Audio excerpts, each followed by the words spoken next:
নমস্কাৰ, মই Pranjal phukone Pranjal Motivational YouTube চেনেললৈ পুনৰ এবাৰ সকলোকে স্বাগত জনাইছোঁ। ৱাল্ট ডিজনীয়ে কৈছিল, মানুহে জীৱনত পোৱা সকলো দুখ কষ্ট বাধাই আচলতে ব্যক্তিগৰাকীক শক্তিশালী কৰি তোলে। ৱাল্ট ডিজনীৰ মতে, মুখত পছন্দ গুৰ খোৱাটো এজন মানুহৰ বাবে সৰ্বশ্ৰেষ্ঠ উপহাৰ।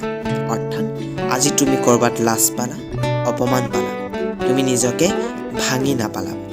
আজি মই ইয়াত লাজ পালোঁ, কালিলৈ মোক ইয়াত সন্মান দিব লাগিব। চেলেঞ্জ লোৱা, কৰি দেখুওৱা, আৰু তুমি জীৱনত সফল হ'বা। ৱাল্ট ডিজনীয়ে কৈছিল, মুখত পছন্দৰ গুৰ খোৱাটো এজন মানুহৰ বাবে সৰ্বশ্ৰেষ্ঠ উপহাৰ।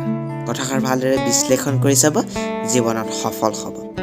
মই আকৌ ৱাল্ট ডিজনীয়ে কোৱা কথাষাৰ সোঁৱৰাই দিলোঁ এবাৰে আপোনালোকক। যদি ভাল লাগিলে লাইক এটা কৰি দিব। মুখত পছন্দ গুৰ খোৱাটো এজন মানুহৰ বাবে সৰ্বশ্ৰেষ্ঠ উপহাৰ। ধন্যবাদ।